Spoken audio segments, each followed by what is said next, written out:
Euh, Bonjour, je vous remercie et je remercie le professeur Hroura et mes collègues chirurgiens pour leur invitation pour ce congrès national de chirurgie. Nous allons un petit peu nous éloigner des techniques chirurgicales et de l'anesthésiologie pour nous intéresser aux patients obèses diabétiques. Ce patient obèse diabétique, bien sûr, nous allons nous intéresser au diabète sucré le plus fréquent dans le monde entier, c'est le diabète type 2, anciennement appelé diabète non insulinodépendant ou diabète gras. Alors, cette maladie, elle représente un fléau mondial qui intéresse aussi bien les pays développés que les pays en voie de développement. Alors, pourquoi ce diabétique obèse? Justement, maintenant, on a créé un nouveau nom à cette population de patients. Ces patients obèses diabétiques, on les place sous le nom de diabésité parce qu'ils ont un point en commun qui est le phénomène de l'insulinorésistance.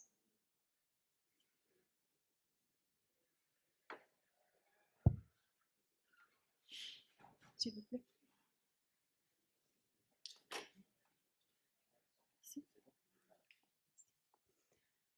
Alors, la chirurgie bariatrique, est-ce qu'on peut parler réellement d'une chirurgie du diabète type 2? Est-ce que cette chirurgie pourrait guérir le diabète type 2? On va voir les différentes techniques chirurgicales. On distingue les techniques restrictives et les techniques de la malabsorption. Nous allons voir que ce sont essentiellement les techniques mixtes qui englobent aussi bien la restriction que la malabsorption qui sont intéressantes dans la stabilité de l'homéostasie glycidique ou pratiquement la disparition de l'hyperglycémie post-chirurgicale. Pour cela, cette chirurgie de l'obésité, elle doit se faire dans le cadre d'un projet médical cohérent, faisant appel à une équipe spécialisée multidisciplinaire. Longtemps, les différentes prises en charge de l'obèse par les différentes diètes protéinées, les diètes de soupe, n'ont pas tellement donné de bons résultats. C'est pour cela que cette chirurgie semble une solution efficace sur le long terme. Donc, nous avons vu tout à l'heure les différentes complications de l'obésité. Ce diabétique obèse risque, en plus des complications liées à l'obésité, dont sont liées au pronostic fonctionnel et le pronostic vital, nous allons insister essentiellement sur la macroangiopathie diabétique qui est aggravée chez l'obèse. Et nous savons que le diabétique type 2 meurt de la cardiomyopathie ischémique silencieuse parce qu'elle est souvent asymptomatique. 80% des diabétiques type 2 sont en surpoids ou sont obèses. Alors, nous allons voir sur le plan épidémiologique que la maladie diabétique, vers 2040, donc de 2015 vers 2040, ce chiffre va pratiquement doubler, donc allant de 415 millions vers 642 millions. Donc, une personne, le diabétique, souvent reste asymptomatique durant plusieurs années et on verra qu'une personne sur deux deviendra diabétique. Concernant l'obésité, donc de 2014 vers 2025, ce chiffre la prévalence va pratiquement doubler. Sur le plan économique, on voit bien que les dépenses liées aux différents fléaux sociaux, nous voyons bien que l'obésité se situe vers le sommet de ces dépenses et représente pratiquement 3% des dépenses. 5% des patients obèses décèdent chaque année et le chiffre de 2014 vers 2030 va augmenter de 10%. La maladie diabétique tue plus que les différentes maladies infectieuses dans le monde entier, beaucoup plus que le sida, que la tuberculose et le paludisme. Alors, sur le plan économique, le coût des soins des diabétiques sont 3 voire 4 fois plus élevé que les patients non diabétiques.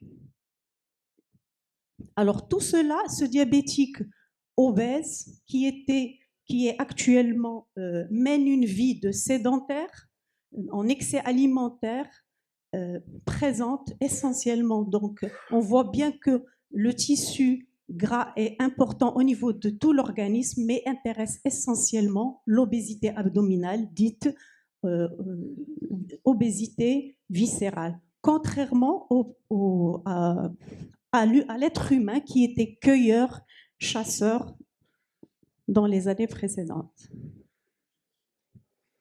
Alors, l'obésité, cette obésité abdominale chez le diabétique type 2, favorisée par le phénomène de l'insulinorésistance que nous allons voir tout à l'heure, elle est sous l'action de plusieurs facteurs. Ce sont les facteurs de l'environnement, les facteurs génétiques. Ce patient-là va se présenter via la sédentarité, l'excès alimentaire, va se présenter avec un excès d'apport alimentaire par rapport à une activité physique moindre favorisant l'obésité. Alors déjà sur le plan clinique, le patient qui se présente avec une obésité abdominale, cliniquement donc un tour de taille au-delà de 102 chez l'homme et au-delà de 88 cm chez la femme, déjà ce patient, sur le plan clinique, quand on mesurera ces chiffres tensionnels, c'est des patients qui ont tendance à avoir une hypertension artérielle, et sur le plan biologique, c'est des patients qui présentent déjà une dyslipidémie et une anomalie de l'intolérance au glucose, soit un prédiabète, soit une maladie diabétique déjà avérée. Chez ces patients déjà diabétiques obèses, si en plus présentent les autres facteurs de risque cardiovasculaires, notamment le tabagisme, la sédentarité et la mauvaise alimentation, chez ces patients, le risque de maladie ou morbimortalité cardiovasculaire s'élève de plus en plus. Voyons sur le plan pathogénique de la maladie diabétique. Donc longtemps, on a une insulinorésistance qui est là, qui est présente déjà dès l'enfance. C'est là où on n'a pas encore de diabète. À partir d'un certain moment, et durant cette première période, l'insulinésécrétion reste encore conservée et la tolérance au glucose n'est pas touchée. À un certain moment, la glycémie commence à s'élever de 1,10 g vers 1,25 g. C'est ce que l'on appelle un état de prédiabète. À ce moment-là, il y a un hyperinsulinisme relatif à partir duquel, quand la glycémie dépasse 1,26 g, c'est là où la maladie diabétique est avérée. On voit bien que l'insulinorésistance qui était dès l'enfance persiste encore alors que l'insulinosécrétion diminue.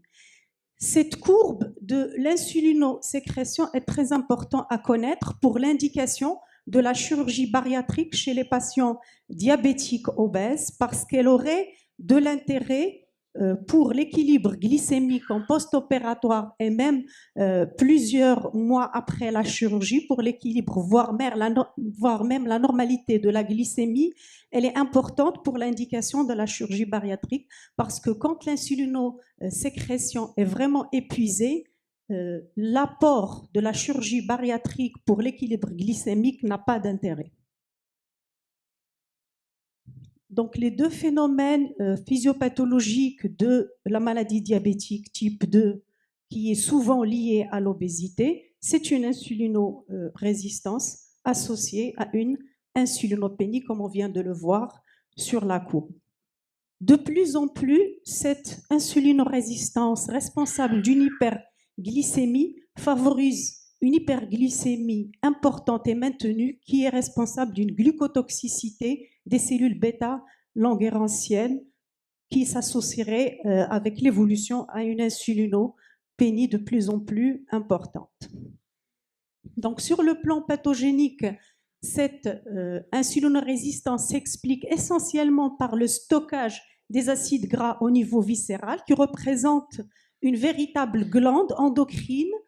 Cet excès d'acide gras va aboutir au flux portal. Au niveau hépatique, va être responsable d'une hypertriglycéridémie qui va maintenir la néoglucogénèse hépatique.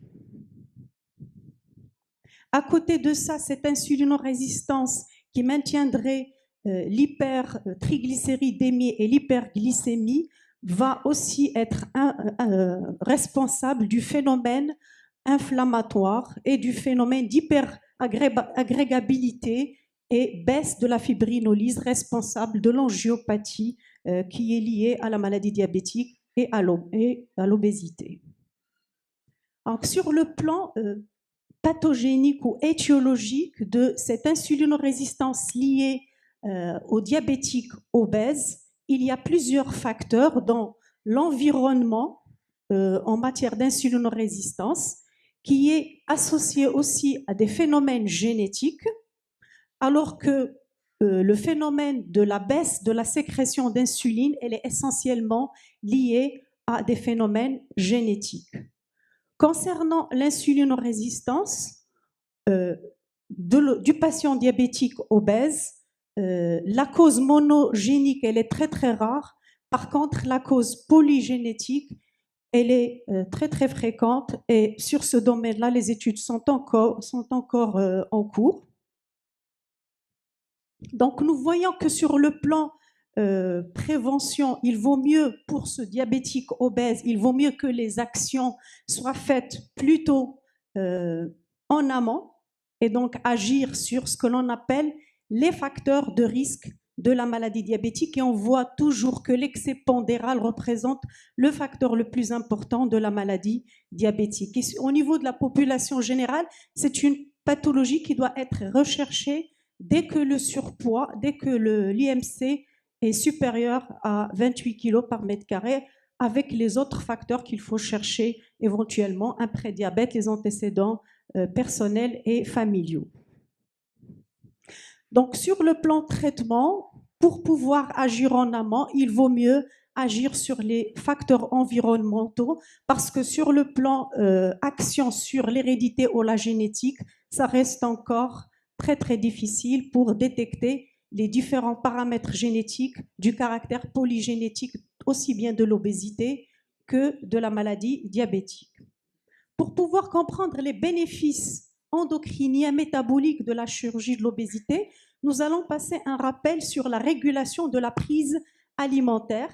Alors le principal acteur de la régulation de la prise alimentaire est représenté au niveau de l'hypothalamus. Au niveau de l'hypothalamus, on a plusieurs populations neuronales qui sécrètent des neuromédiateurs. Ces neuromédiateurs reçoivent des messages périphériques de la part des différents organes, notamment le tube digestif via l'estomac et l'intestin grêle, le tissu adipeux et le tissu pancréatique. Alors l'hypothalamus qui contrôle la faim, au fait, il ne contrôle pas uniquement la faim, mais il contrôle la cascade de la prise alimentaire, allant de la sensation de faim, suivie de la prise alimentaire et enfin la sensation de la satiété. Alors, cette différente cascade est sous le rôle de plusieurs neuromédiateurs qui donnent des messages périphériques du tissu adipeux, du tissu digestif, de l'estomac, du pancréas, donc créant une voie orexogène et une voie anorexogène. La voie qui stimule l'appétit est représentée essentiellement par la grénine, le neuropeptide Y du tube digestif, alors que la voie anorexigène ou celle qui diminue l'appétit sont représentées par les peptides intestinaux, la leptine et l'insuline. Vous devez avancer, s'il vous plaît. Nous allons nous intéresser essentiellement au ce glucagon ou le peptide intestinal dit GLP1, c'est ce qu'on appelle la voie de la crétine, parce que quand on voit les anciennes molécules des antidiabétiques oraux qui ont été connus plusieurs années, on insiste sur les biguanides dans la metformine, les sulfamides qui sont les insulinosécréteurs, et dernièrement, une nouvelle molécule a été découverte ces dernières années, c'est la voie des incrétines. Alors, comment on a découvert cette voie des incrétines? Parce qu'on s'est rendu compte que l'ingestion, quand on donne aux patients du glucose par voie orale ou par voie intraveineuse, il y a une différence de réponse. La voie orale donnée aux patients du glucose stimulerait plus l'insuline que celle donnée par voie intraveineuse. C'est dans ce sens qu'on a deviné qu'au niveau digestif, des peptides intestinaux sont sécrétés et ils régulent la glycémie. Alors, on voit bien que sur le plan de la rémission du poids du patient diabétique et la régulation de sa glycémie, que les méthodes mixtes donnent des résultats meilleurs que celles des méthodes restrictives. Alors, sur l'effet restrictif qui est donné par la chirurgie bariatrique, ne donne pas des effets essentiels sur la glycémie, mais donne un effet sur la perte du poids, et c'est des résultats qui se sont donnés sur plusieurs mois, contrairement à la méthode de la malabsorption. On va voir que quand elle est liée, quand elle est donnée par donc l'effet restrictif de la chirurgie gastrique seule, c'est-à-dire celle qui diminue le volume alimentaire, elle est vue tardivement. Contrairement à la méthode malabsorptive, elle donne un retentissement sur l'équilibre glycémique dans l'immédiat. Elle fait appel à l'axe entéro-insulinique par les peptides intestinaux, alors que l'axe adipo-insulinique qui fait appel à la leptine, elle a une action importante dans l'insulinorésistance et elle est vue tardivement. Docteur Bouffel, si on peut accélérer, s'il te plaît. Alors, en résumé, la chirurgie bariatrique équilibre la glycémie via les médiateurs chimiques qui sont essentiellement les peptides intestinaux. Alors, cet effet, il est dû essentiellement au court-circuit digestif, la ghreline sécrétée par l'estomac après le court-circuit gastrique. Son effet, il est diminué, et donc comme elle a un effet anorexigène et comme elle est absente, elle va entraîner un effet de satiété, alors que le court-circuit du tube de l'intestin grêle, il va donner une hypertrophie de l'iléon et une hypersécrétion des incrétines qui vont donner un équilibre glycémique beaucoup plus important. Alors, concernant l'indication de la chirurgie bariatrique chez le patient diabétique type 2, elle a de l'intérêt quand la maladie diabétique ne dépasse pas 10 ans, tout simplement parce qu'il y a encore de la réserve insulinique, et comme on cherche un effet incrétine de cette chirurgie de la malabsorption, donc à ce moment-là, on indique celle-ci, alors que quand le diabète dépasse 10 ans, la réserve insulinique, elle est faible, et il y a un risque opératoire avec les comorbidités du diabète. À ce moment-là, on préconise les autres méthodes chirurgicales.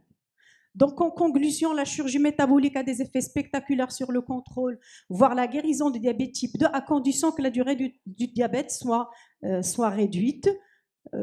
Il faut faire attention aux effets secondaires qui sont la dénutrition et les carences vitaminiques. Il est difficile à l'heure actuelle de proposer en soins courants une chirurgie pour les patients diabétiques type 2 avec un IMC inférieur à 35. Merci.